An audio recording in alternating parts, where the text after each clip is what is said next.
अपने शरीर का संवेदन करते रहिए, क्योंकि इतना ही मोक्ष का मार्ग है। मोक्ष का मार्ग एक है, अनेक नहीं है। अनेक प्रवृत्तियों को समाप्त करिए, एक ही प्रवृत्ति रखिए, अपने शरीर का संवेदन करना।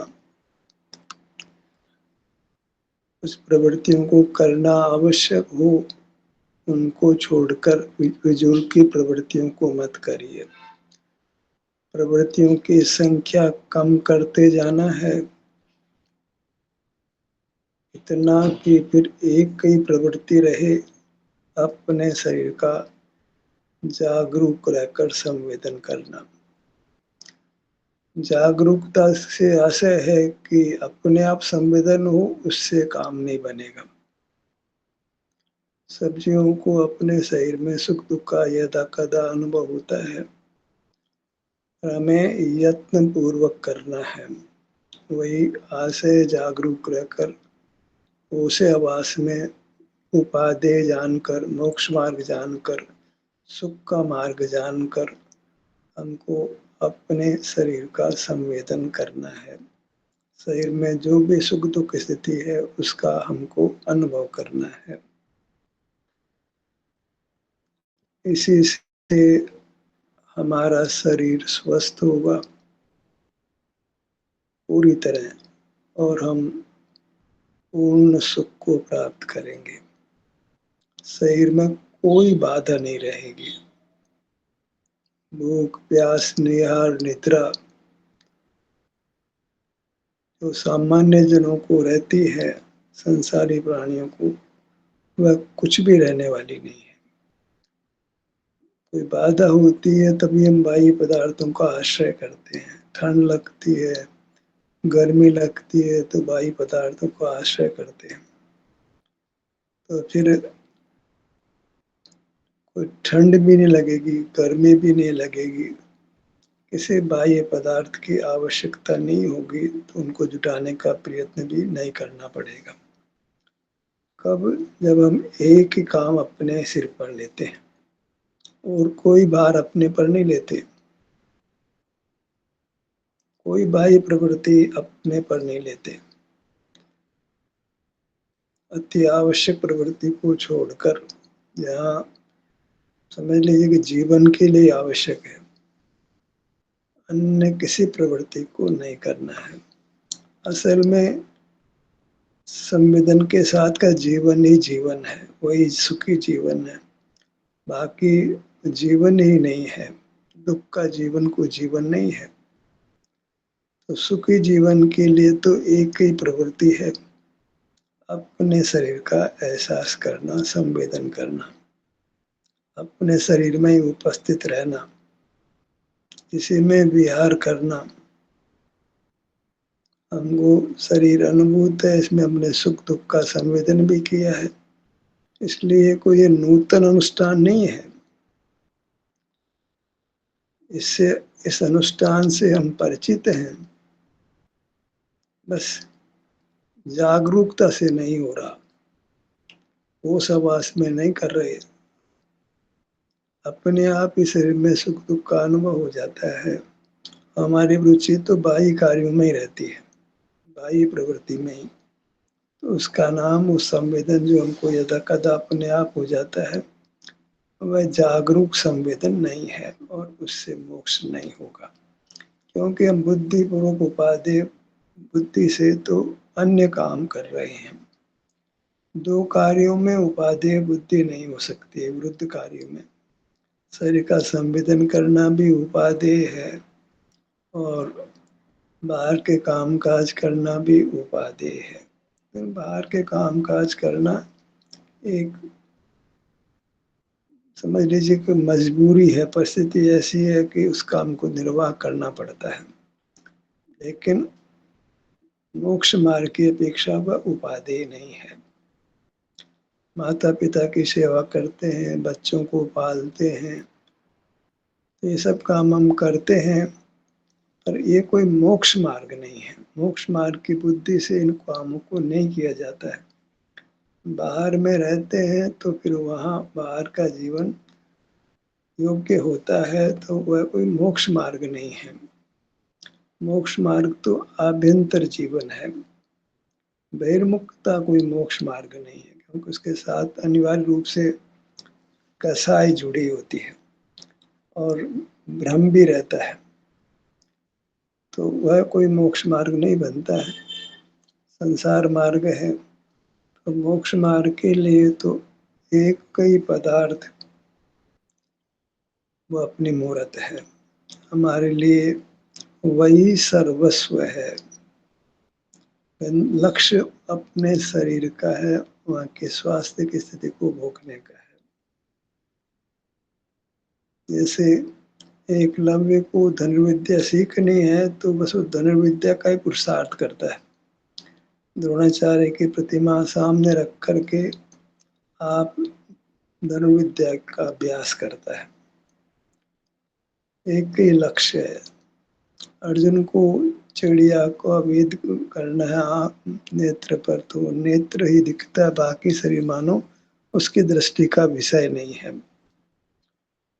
ऐसे मोक्ष मार्ग की दृष्टि का विषय, मोक्ष मार्ग को क्या दिखता है? मोक्ष मार्गी को उसको अपने शरीर के अलावा दुनिया का कोई पदार्थ दिखता नहीं है, माने उसमें कोई हित बुद्धि नहीं है, देखना नहीं चाहता है। दिखता है उसका भी उसको खेद वर्तता है, ये मेरा स्वभाव नहीं है, विभाव है, इससे बंद होता है और संसार पनपता है। पर इतना है कि नहीं ठहर पाता है तो बाह्य पदार्थों का ज्ञान हो जाता है। कदाचित लौकिकता के कारण बहिर्मुखता करनी भी पड़े, पर उसको वह मोक्ष मार्ग का भाग नहीं मानता है। मोक्ष मार्ग अपने शरीर का संवेदन करना, गर्भित हो गया संवेदन सुख दुख का है। शरीर में जो भी सुख दुख की स्थिति है उसका हमको अनुभव करते हुए रहना है। हम सुख स्वभावी है, तो सुख का परिणाम तो हमारा स्वभाव ही है।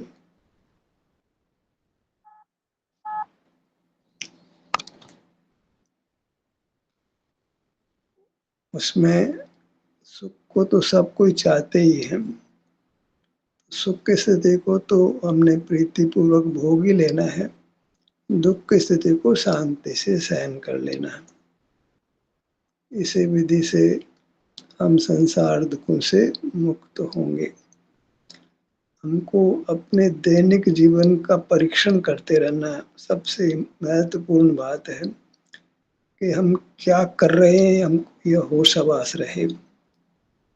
हमको शरीर का संवेदन करना है और काम कर रहे हैं तो वाकई वो कोई मजबूरी आ पड़ी है, उसमें हमारा चित्त नहीं है, कोई रुचि नहीं है, कोई प्रेम नहीं है, उसके साथ हम एक में नहीं है, भिन्न पड़े हुए हैं। ऐसे बाह्य प्रवृत्ति हो, दिन प्रतिदिन ये परीक्षण करना कि कहाँ चूक हो रही है, हम कहाँ शरीर के संवेदन से छूट जाते हैं, क्यों छूट जाते हैं, उसको कैसे मिटाना है। ये भीतर ही अपने को खोज करना है। क्यों हम शरीर के संवेदन से छूट जाते हैं? क्या वो आवश्यक था या केवल प्रमाद में वो कार्य हो गया था? यत्न में कोई कमी थी? बराबर अपने जीवन की परीक्षा करते रहना है, क्योंकि हमें दुखों से मुक्त होना है स्थायी रूप से और पूर्ण सुख पाना है।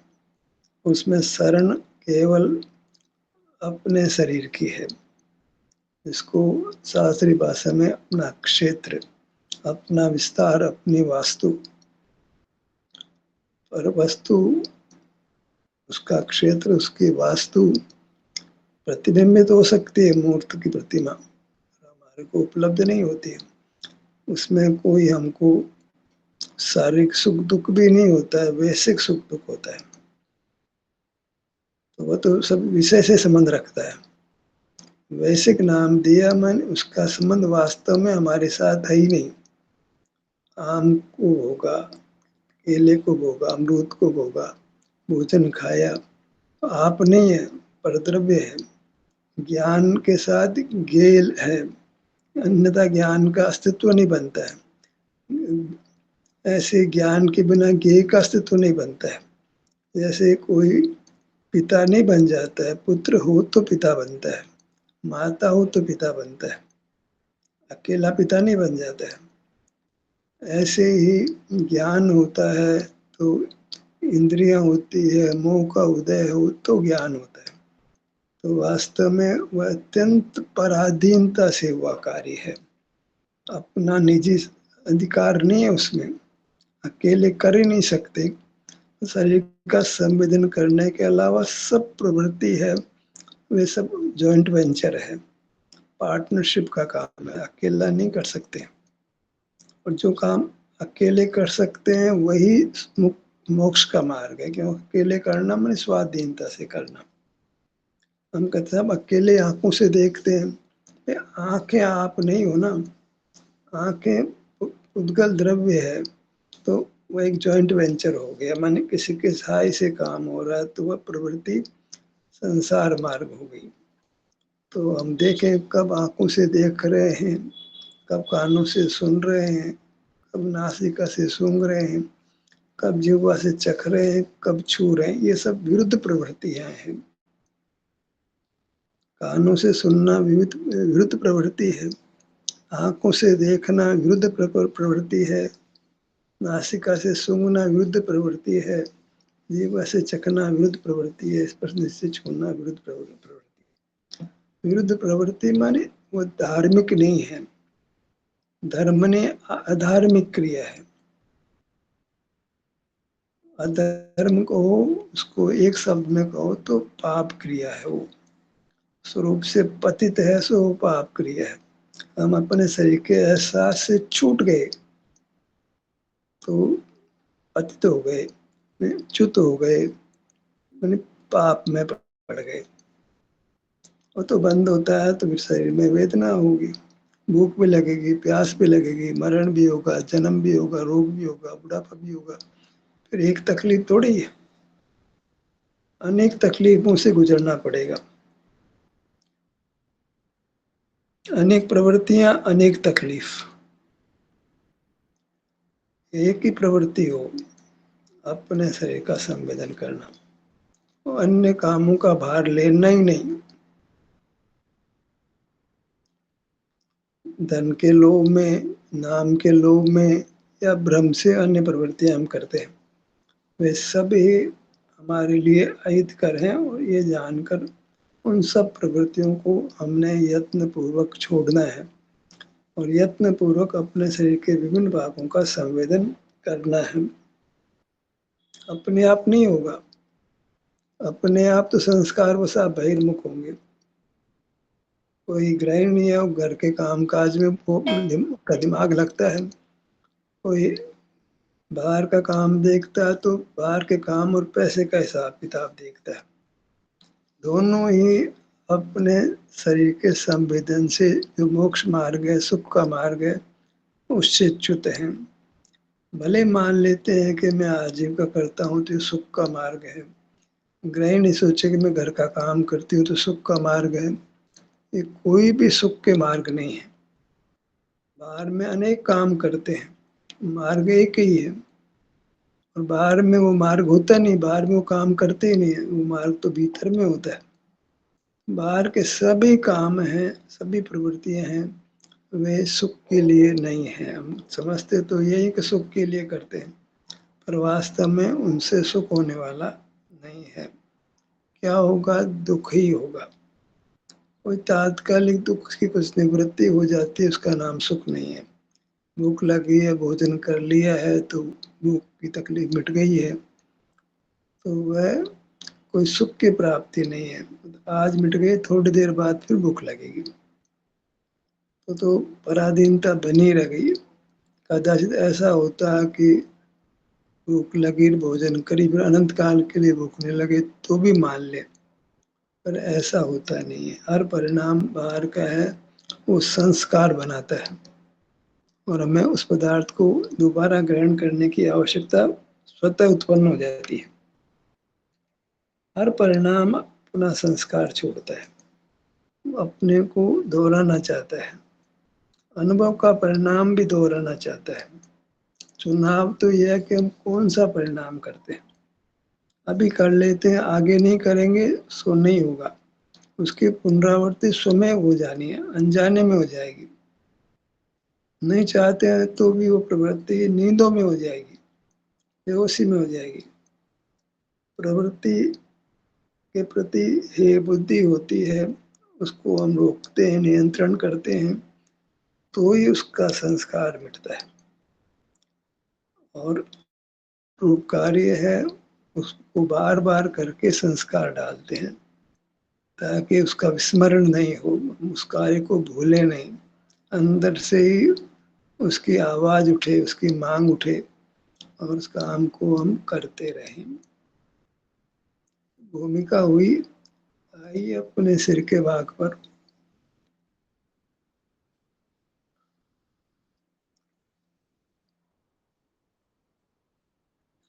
अब शरीर पे आना है, उत्साह से आना है, क्योंकि भैया ये तो परमात्मा होने का मार्ग है, अविनाशी पूर्ण सुख पाने का, उत्तम सुख पाने का मार्ग है। और वो ऐसा सुख जो अनंत काल तक होता ही रहेगा।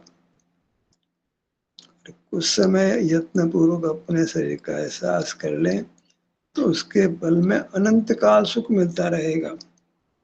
अब कितना प्रयत्न, लाभ कितना। किसी बाहर के अनुष्ठान में लौकिक लाभ इतना स्थायी नहीं हो सकता है, होता ही नहीं। यहाँ इस अनुष्ठान में तत्काल भी सुख है, अतीन्द्रिय सुख है, भले कम है, पर इसके फल में अनंत काल तक असीम अतीन्द्रिय सुख मिलने वाला है। इसलिए ये तो झपट्टा मारने जैसा काम है। झपट्टा मार करके हम अपने शरीर का एहसास करने लगते हैं। कोई बाधा बह जाए उसको एक तरफ कर देते हैं। जैसे हम हमारे परिवार का मेंबर अस्पताल में भर्ती हो, एक दुर्घटना हो गई हो, तो हम स्पीड से, मतलब वाहन लेकर के, तीव्र साधन लेकर के तत्काल ही जाते हैं। और कभी तो ऐसा होता है कि बाहर में अगर रेड लाइट भी हो गाड़ी को रोकने के लिए, तो भी हम उस रेड लाइट का पे भी पार कर लेते हैं, क्योंकि उस काम की हमको अतीव आवश्यकता लगती है। तो नियम भी तोड़ देते हैं।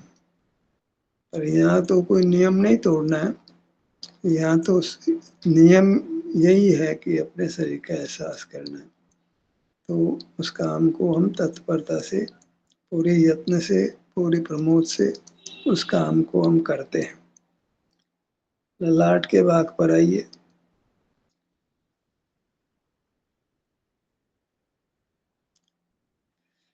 इतना और समझ लेना कि धर्म के नाम पर सर्वत्र शुभोपयोग है, कहीं तो अशुभयोग भी है धर्म के नाम पर।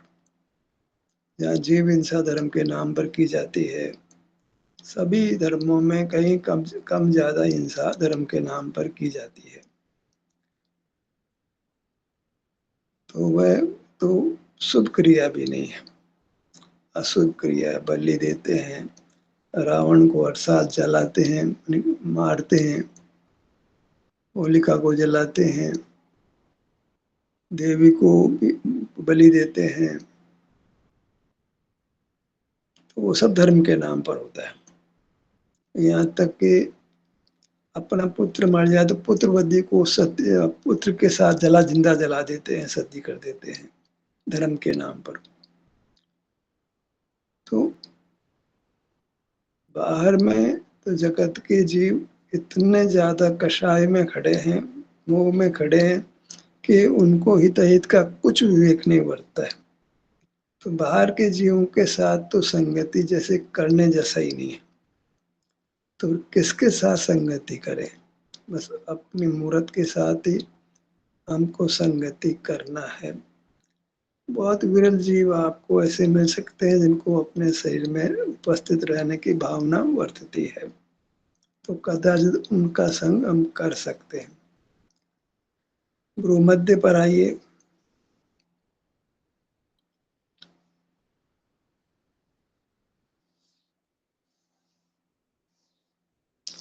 अपनी ओर आते हैं अपने अंगों पर, तो हमको कुछ सुख लगना चाहिए।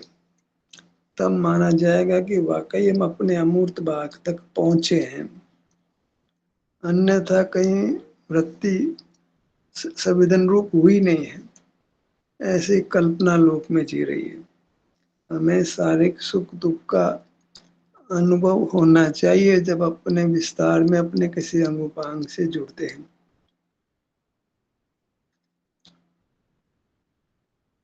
तो कुछ भी अनुभव नहीं होता है सुख का या दुख का, तो इसका मतलब यह है कि हम अपने किसी भाग तक पहुंच नहीं पा रहे हैं। कहीं न कहीं वृत्ति में एक पर का संस्कार चल रहा है और वह हमें अपने विभाग पर, अपने अंगोपांग तक पहुंचने नहीं दे रहा। तो हमको कुछ खबर नहीं पड़ती है, न सुख मालूम पड़ रहा है, न दुख मालूम पड़ रहा है। कहीं कोई ठहराव नहीं बन रहा अपने मूर्त पर। ठहराव बने तो संवेदन तत्काल नहीं अनुभव में आवे, तो अल्पकाल में वो संवेदन प्रकट होकर अनुभव में आएगा। इस शरीर में ठहरने से तो मोक्ष आता है, मन असीम सुख आता है। तो थोड़ा बहुत संवेदन नहीं आवे ऐसा बनता नहीं है। बाह्य नेत्र।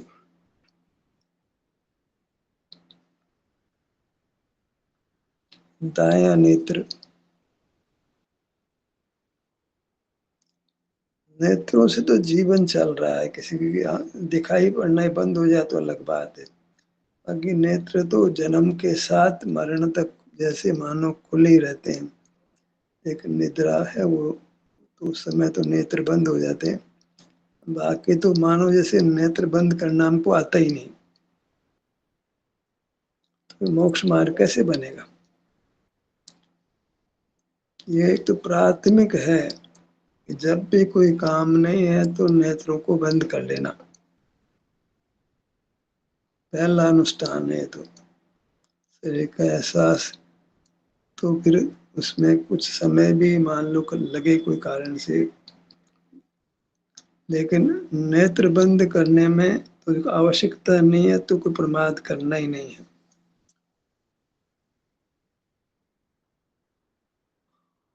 बाएं कान पर आइए।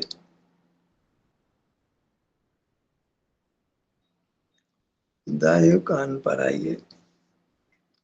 विश्राम के लिए, सोने के लिए तो नेत्र सभी बंद करते हैं, पर अब शांति को पाने के लिए, सुख को पाने के लिए नेत्र बंद करते हैं, तो उससे मार्ग बनता है। शरीर में सुख की स्थिति है, उसको भोगने के लिए हम नेत्र बंद करेंगे।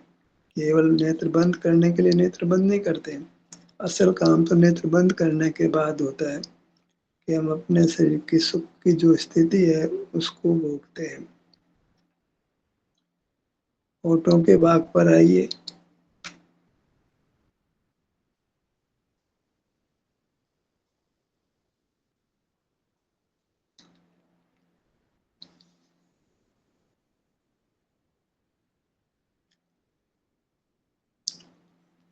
होठ ऊपर का और नीचे का होठ से स्पर्श किया हुआ हो तो संवेदन स्पष्ट होता है। ठीक ऐसी स्थिति आप समझिए कि अपने हथेली को आप विभिन्न भागों पर लाते हैं एहसास करने के लिए, तो आपको तुलनात्मक रूप से शीघ्रता से शारीरिक सुख दुख की स्थिति का अनुभव हो जाता है।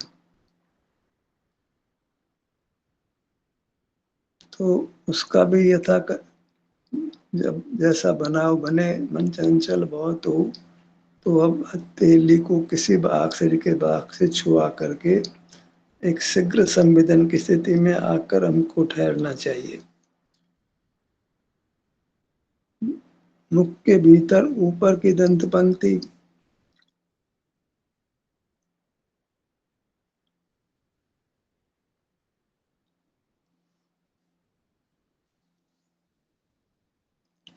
समग्र धातुओं का भाग एक-एक करके अनुभव में लेने का प्रयत्न करिए।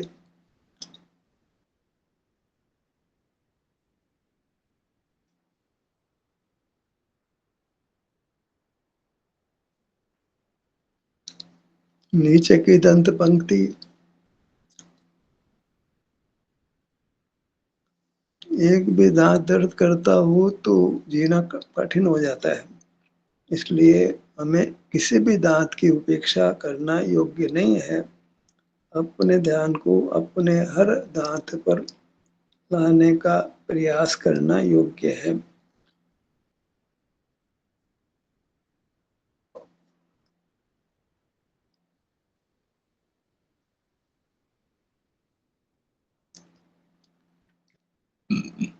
ध्यानाभ्यास करते हुए भी हम कितने भागों को लक्ष्य में लेते ही नहीं है, तो फिर ठहरना नहीं बनता है। हमें प्रयास करना है कि धीरे-धीरे ऊपर से नीचे हर भाग का स्पर्श करते हुए, माने संवेदन करते हुए आगे बढ़े।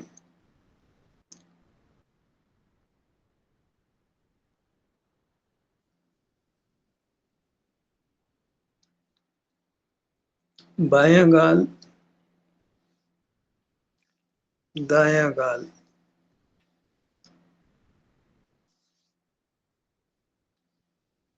ठुड्डी।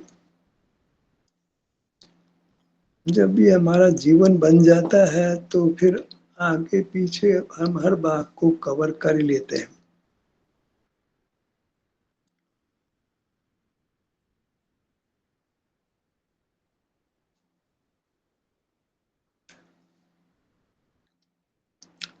सीने का भाग,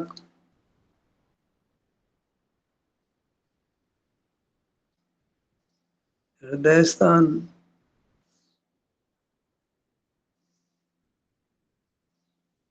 कुछ भागों का तो हमको ज्ञान हो ही जाता है लौकिक पढ़ाई में।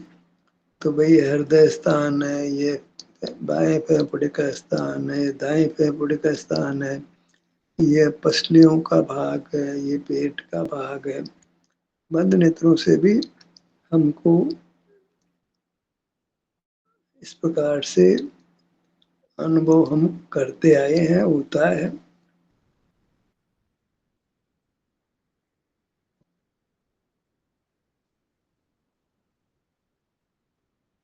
पीठ का भाग,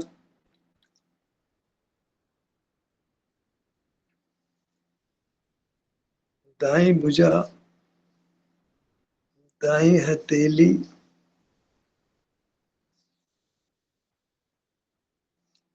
दाएं हथेली,